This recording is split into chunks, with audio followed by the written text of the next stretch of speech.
So Flo's here with the French papers today. A lot of attention on President François Hollande. A record low in the opinion polls. It just gets worse and worse, doesn't it? Worse. According to Le Parisien, he's in a free fall in opinion polls. How low can he go? His approval rating in October was 26%. That makes him the most unpopular president in recorded history. Now, the records aren't that old. They're from 1981, so 32 years, but that's still pretty bad for him. Nicolas Sarkozy didn't even get that low. The lowest he got was 30% in February 2011 when France was at the heart of the economic crisis, well, at the beginning of the economic crisis. Le Parisien also wonders now, the key question is, he's really not doing so well. How can he get out of this quagmire? The timing is crucial with just a couple of months to go before these crucial municipal elections. So there's this real sense of unease at the Élysée Palace. It seems like François Hollande doesn't really know what he's doing. So he even himself says that it's time to react. But what can he actually do? What are his options? Well, Aujourd'hui en France, Le Parisien looks at a couple of them. For instance, he could do a government reshuffle or something a little bit more extreme, which would be to dissolve the parliament, but that would mean that the socialists would lose the majority.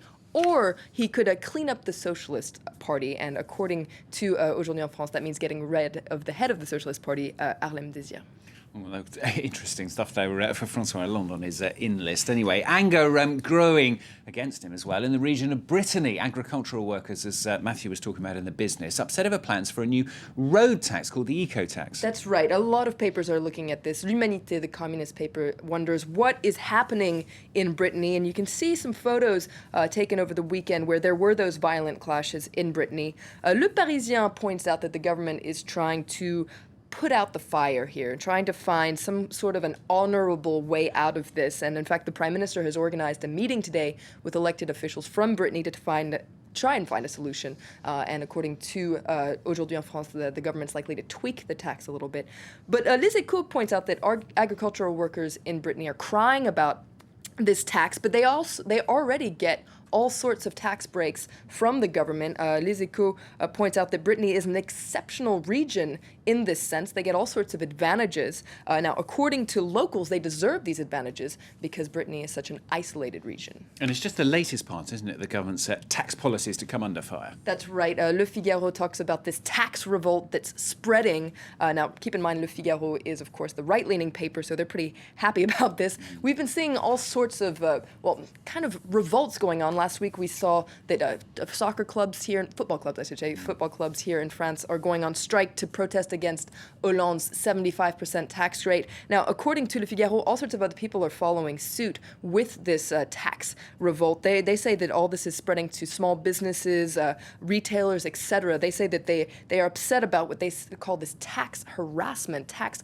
bludgeoning, very violent words about taxes. And according to Le Figaro, they're not going to be quiet about this anymore, and all sorts of representatives of retailers, etc., have said that they're going to take action against the government before the end of the year.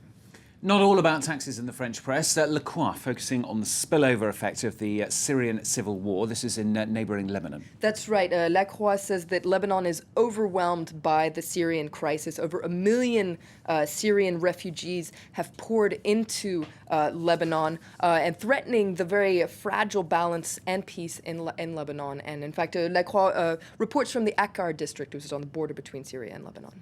And Le Monde, they're investigating French companies helping Syria and Libya spy on opposition forces, aren't they? That's right. These are two French companies. One's called Amesis, and the other one is Cosmos. And according to Le Monde's investigation, they sold surveillance systems to Muammar Gaddafi and Bashar al-Assad. And basically, these systems helped the regimes spy on opposition forces.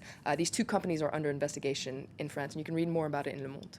And finally, Flo's pulled out a very morbid article. This is in Slate, isn't it? That's right. People often wonder what they're going to die of, but Slate takes a look at what you could have died of back in the day, and they've pulled together all sorts of archives with using historians and sociologists, and have this little timeline here that you can see on the computer, where they look at the last couple of decades, centuries, and take a look at different ways you could have died. So let's choose one. 1902. So you click here, and it says you would have died from Died a very violent violent death. Surprise, surprise. Nice. But you can also look at how things evolve over the years. For instance, at the start of the Second World War, some sort of an infectious disease. At the end of the war, however, things were a little bit different, some sort of a respiratory disease. But as you go down the timeline, you see that you move from diseases onto more, well, this is being poisoned. But at the end, you get towards cancer, etc. So kind of a morbid article, but quite fascinating in Slate today. Die of reading Slate by the looks of that. Anyway, Flo, thanks very much. Flo Villeneuve with the French newspapers and the French websites here on France 24. If we're still alive, we'll be back very shortly with another half hour of Live from Paris. The latest, of course, on the US spying allegations. And in focus today, we have a special report underneath the border between Gaza and Egypt. Now, we're actually inside the tunnels between the two, as many of them are being destroyed by the new Egyptian regime. Special report in focus from Gallagher Fenwick coming up.